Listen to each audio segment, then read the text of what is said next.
is Jean here, and today I'm going to be talking about the books that I read during June. I actually read 8 books, which is a record for me lately because I have not been reading much at all. But sometimes I pick up books and then I'm like, oh my god, I need to keep reading a lot of them. But then other times I just get into a slump and can't read anything. June was a pretty awesome month, especially when it came to books.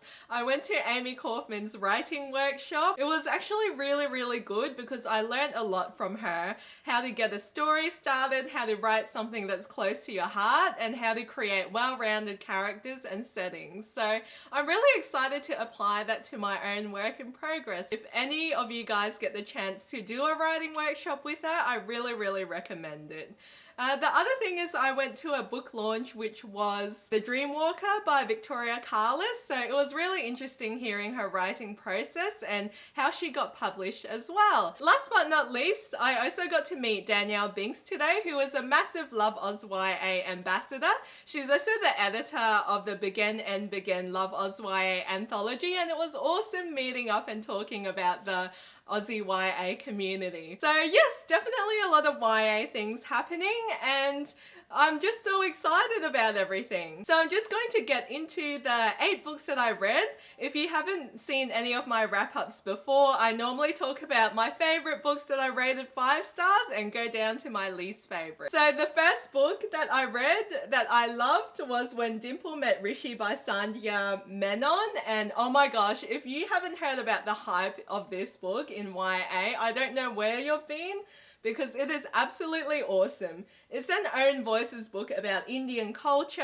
It's about a girl called Dimple, and she just wants to be a coder. She's really passionate about her career goals when all her mum wants her to do is get married and to find a nice guy. There's an arranged marriage with Rishi through her parents, and the way it all happens and pans out is so hilarious because Dimple won't give him the time of the day. But then he turns out to be a really sweet guy. I loved how Rishi really felt strongly about his Indian culture and how he wanted to talk to people about it and explain the cultural differences, because that's what makes all of us different. It was a wonderful, diverse read about the Indian culture, about second-generation immigrants, and about finding love at a young age as well, which isn't always what we think will happen, but that's what happened to me. So I gave When Dimple Met Rishi 5 stars. There's a review on the blog from my co-blogger Happy Indulgence, and we also did a discussion with all 3 of us because we all loved it. The next book that I loved was Begin and Begin, the Love Oz YA anthology,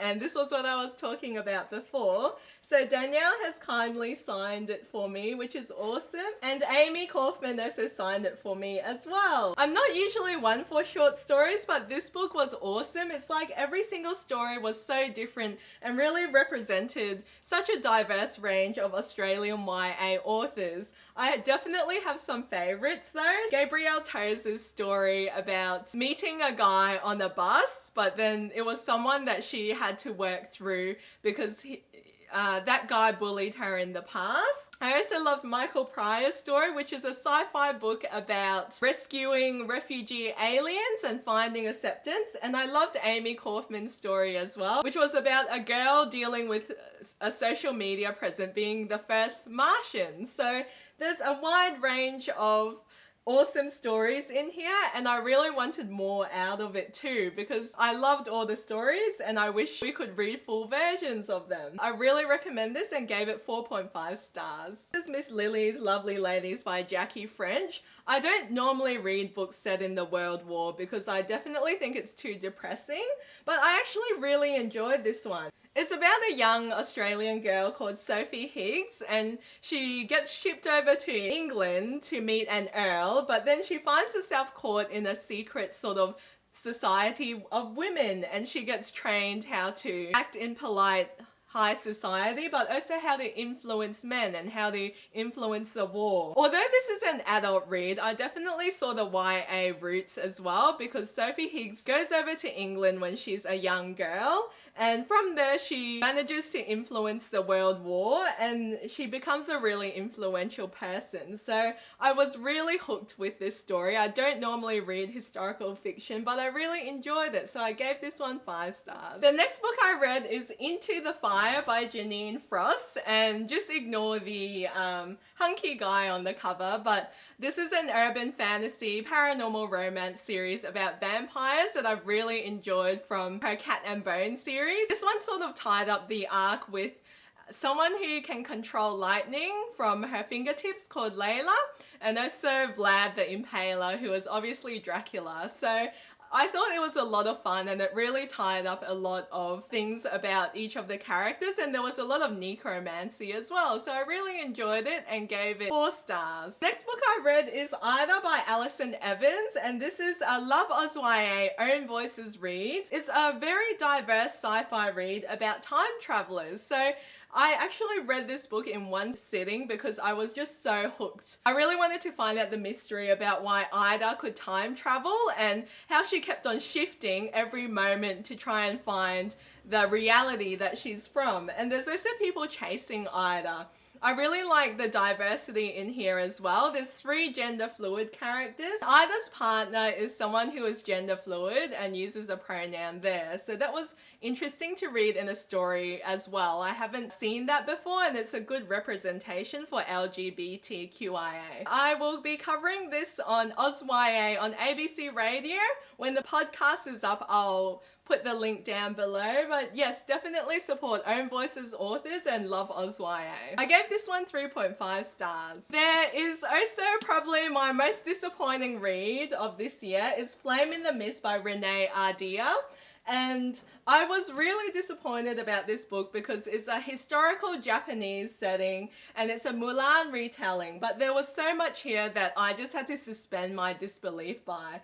I really like the Japanese setting, but there were some things about this book that just felt so forced. The main character is called Mariko, and she's one of the princesses that will get married amongst the Japanese royalty. And she decides to infiltrate the Black Clan dressed as a boy, and she gains their trust to find out why they were trying to kill her. The very first question I asked was, why are these Black Clan members letting this random person who has a mysterious past and who is also shady follow them around? And there were a lot of things that Mariko did that pissed them off. Things like throwing a ninja star in their back and just brushing that off and then having a romance bloom from that. So yes, I did not understand that at all, and it felt very similar to the twists in The Wrath and the Dawn. I just don't think this author's books are for me because I often have to suspend so much disbelief at times. So I gave Flame in the Mist 3 stars. So I just finished Release by Patrick Ness, and this was a really confusing book for me. Basically, there's 2 streams of stories. So there's one about Adam Thorne, and he's the son of a pastor. His whole family are horrible people who thinks that his being gay is just a phase. They say really, really horrible things to him. Like they struggle to love him because of his affliction. They were all pretty much really horrible things. Release is set over the course of one day. All these horrible things happen to Adam Thorne. He's trying to get over his feelings for how he was used, his best friend's moving away, and obviously his horrible, horrible family. I don't normally like reading about contemporaries with horrible people. I don't mind if it's a thriller, if it's a horror, or it's some sort of war story, but when it's a contemporary about people being terrible, I kind of don't enjoy it because I'm like, hang on, this is too close to real life. There's also this really, really weird scene that's totally meta. It's about this floating queen that's trying to find out why she was murdered, and there's a fawn following her around. So those parts sort of interchange with Adam Thorne's story, and I just had no idea where it was going, and I just didn't get it. And even at the end, I'm like, all right, well, I still don't understand why those scenes were in there. So I gave Release 3 stars because I just don't enjoy reading about horrible people. I have a giveaway running up on my blog today. I'll link you guys down below if you want to win a copy and read my full review. Last but not least, I read Carnivalesque by Neil Jordan. I borrowed this one from the library because I saw some of my favorite bloggers reviewed this book on on Goodreads. I was totally drawn into the story about a boy called Andy who enters a carnival. He gets body swapped with another boy, and then I really wanted to find out the mystery for what was going on. Unfortunately, while reading the book, it skips over the mystery and instead brings out all these random characters and scenes from the carnival, and it gets weirder and weirder as it goes along. For such a descriptive and lengthy book, I felt like it really dragged because it didn't engage me at all from the strong beginning. I ended up giving Carnivalesque 2 stars because I was just so disappointed while reading. So these are the 8 books that I read during June. I hope you enjoyed my reviews on them, and let me know if you end up picking any of these up or if you agree or disagree with what I thought about them. If you enjoyed the video, please give me a thumbs up and subscribe to my channel to see more. Thanks for watching, guys. I'll see you guys next time. Bye.